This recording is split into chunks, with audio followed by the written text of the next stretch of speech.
watching Cron On, streaming now from Cron 4, the Bay Area's local news station. Well, the wait is long over. On Friday, the U.S. government released a much-anticipated report on everything it knows about UFOs, or UAPs, as they are now called. Congress demanded the unclassified report after numerous reports from the U.S. military of objects moving erratically in our sky. But did the report that they released answer any real questions? The journalist behind MysteryWire.com, George Knapp, is joining me now to discuss it all. George, a lot of people saying the report left much to be desired. Hi, Noel. Yeah, when we spoke on Friday, of course, the report was not out yet, so we had to guess what may or may not be in it, and I think our guesses were right on the money. Essentially, this 9-page report leaves out a whole bunch of stuff that we already know about the UFO issue.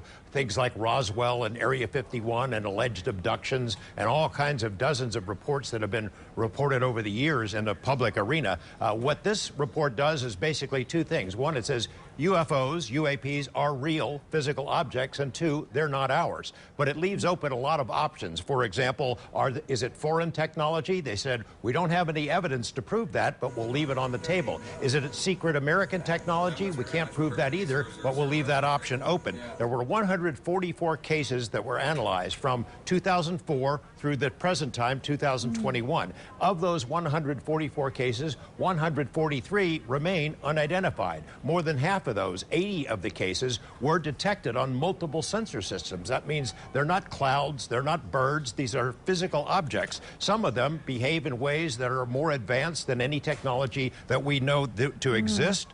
They can accelerate at great lengths. They make incredible aerial maneuvers that we haven't seen before. Some of them don't move around at all, but it's remarkable in that they just sit there up 30,000 feet or so off the East Coast, right near a naval air station. They sit there in high winds and don't move, even though they've got no known propulsion system. So it's a real legitimate mystery. 11 of those cases involved near mid-air collisions by military pilots. There were at least 18 cases that demonstrated advanced technology way beyond anything that we know existed. So the UAP Task Force report released by the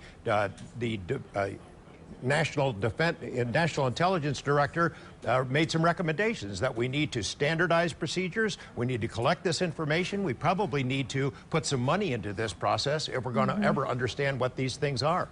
Is there any talk about intercepting some of these objects? It's not, nothing is discussed in this report about intercepting. I do happen to know they had some plans to try to do that off the East Coast, the Oceana Naval Air Station. I don't believe they succeeded. However, there are plans being set into place, one of them in particular, the U.S. Air Force, which hasn't said much of anything since the whole UFO flap really heated up 3.5 years ago, has agreed to, and I guess they already started it last November, setting up essentially UFO monitoring stations in places where they've seen these things pop up over and over again. There is going to be a centralized collection process set up within the UAP task force, they've sent out a directive to all military units from the Undersecretary of Defense on Friday after this report came out and said, look, everybody needs to get on board with this. Pilots who are worried about reporting these things need to get over the stigma. We want all of this information to come into a central belly button so it can be analyzed properly in the future. I mean, it really is a stigma, right? You say there's only been 141 reports that they actually were analyzing in this, but safe to say there's likely more that have been seen that haven't been reported due to that stigma?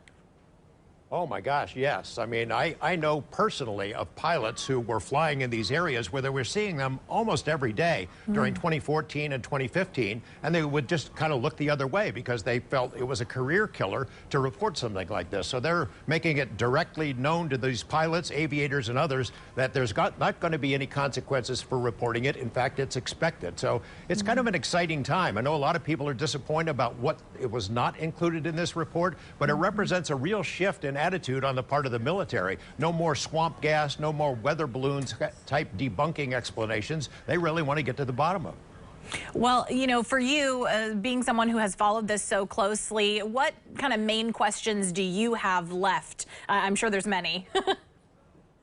Well, You know, we know, as I think I mentioned to you earlier last Friday, that there was a much larger report that was presented to Congress, something like in excess of 80 pages, I was told, that includes at least 10 videos, multiple photos, and all the sensor data. That's why that report remains classified. They don't want to reveal to our adversaries here what kind of sensors they have, what their capabilities are. It'd really be great to be able to see some of that information. Whether we will or not, I don't know. Over the weekend, Congressman Adam Schiff, who chairs the House Intelligence Committee, said that after he read the report, it is clear that these UAP instances are not isolated, and he wants to be able to share as much information as possible with the public.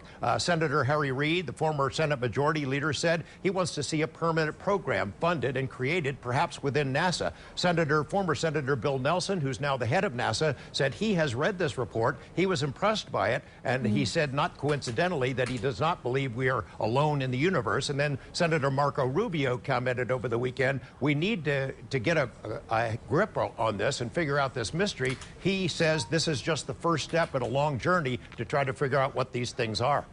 Well, and I think there's lots of talk lately, you know, about multiplanetary lifestyles from, you know, people like Elon Musk, and you know, they want us to be exploring our universe a little bit greater. But like you said, there's stigmas, and you know, some people might still say, oh, there's no way, you know, we are the only ones on in this universe. What should the general public take away from this report?